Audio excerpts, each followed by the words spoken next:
வணக்கம். வாங்க, இப்போ நம்ம என்ன செய்ய போகிறோம்னா மொச்சக்காய் வேக வச்சு வச்சுருக்கோம். பச்சை மொச்சை, ஏன்னா பொங்கல் டயத்தோடு முடிய போகுதுல, பொங்கல் சீசன் முடிய போகுது, மொச்சக்காய் சீசனு. அதனால் மொச்சக்காய் கத்திரிக்காய் போட்டு புளிக்குழம்பு வச்சுருக்கோம். வாங்க அது எப்படின்றத பார்ப்போம். தேவையான பொருளுக்கு என்னென்னு: மொச்சக்காய் எடுத்துருக்கோம், கத்திரிக்காய் எடுத்துருக்கோம், தக்காளி எடுத்துருக்கோம், வெங்காயம் தாளிக்க, குழம்புக்கு அரைக்க, புளி ஊற போட்டு வச்சுருக்கோம். ஆமாம், வாங்க அடுப்பில் சட்டி வச்சு எண்ணெய் ஊற்றி வச்சுருக்கோம். வடை சட்டி வச்சு பாருங்கள். கடுகு கொஞ்சம், வெந்தயம் கொஞ்சம், சோம்பு எல்லாம் போட்டோம். வெங்காயம் போடுறோம் வதக்கிறதுக்கு.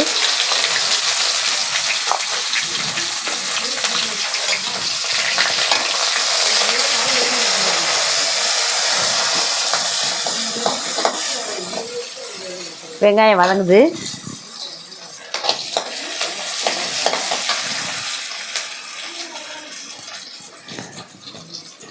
இப்போ தக்காளி கொஞ்சம் போட்டு வதக்குறோம்.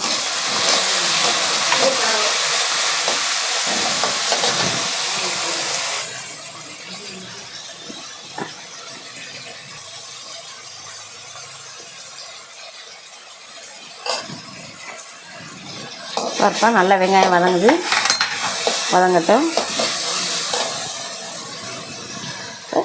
கத்திரிக்காயும் போட்டு நம்ம வதக்கணும்.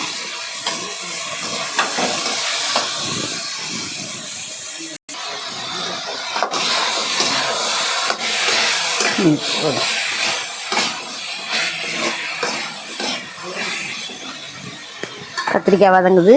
வதங்கையிலேயே கொஞ்சம் உப்பு போட்டு விட்ருவோம். தக்காளியும் கத்திரிக்காயும் வதங்குறதுக்கு உப்பு போட்டோம்னா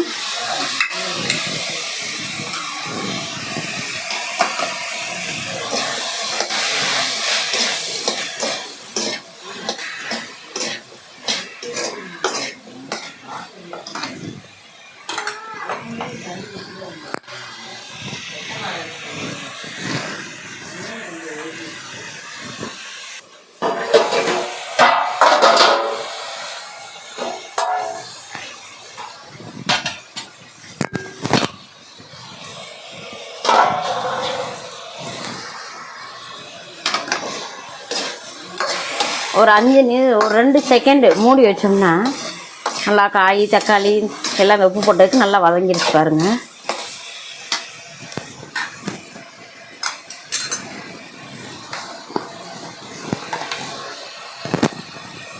இப்போ தனி மிளகாத்தூள்,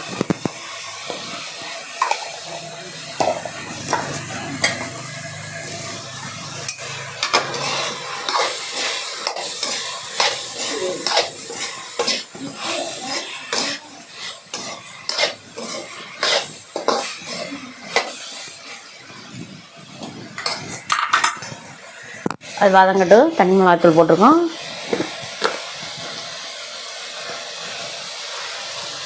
ரெண்டு ஸ்பூனு மல்லித்தூள்,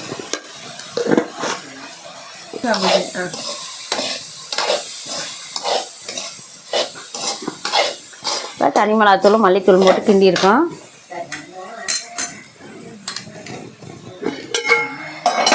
எல்லாமே நம்ம வீட்டில் அரைக்கிற பொடிக்கு தான். இப்போ குழம்புத்தூள், அதில் ஒரு 1.5 ஸ்பூன் 2 ஸ்பூன் 1.5 ஸ்பூன் போட்டிருக்கேன், போதும். அதையும் போட்டு கிண்டிக்கிறோம்.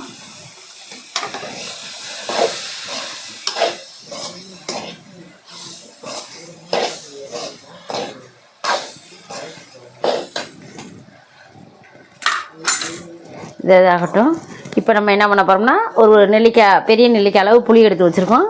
இதை கரைச்சி அதில் ஊற்றி விட போகிறோம்.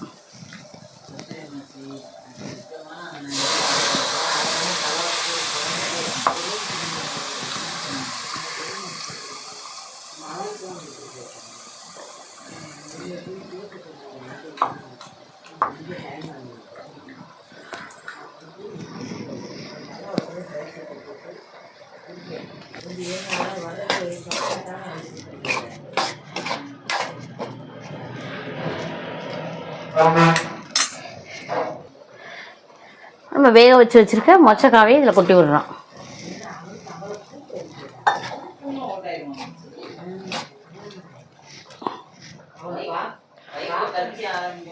மட்டும் காமி.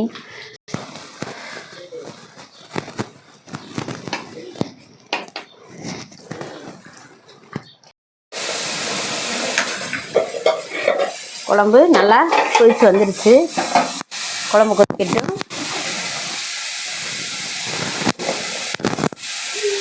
குழம்பு கொதிக்கட்டும். இங்கிட்டு தேங்காய் வெங்காயம் தக்காளி 3 அரைச்சி இப்போ அரைச்சிட்டோம்ப்பா நம்ம எல்லாம். இப்போ இதை அரைச்சதை ஊற்றி விடலாம்.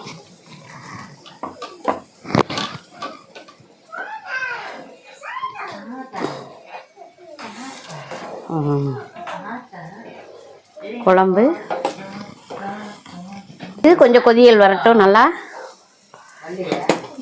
வத்தட்டும். நான் கொஞ்சம்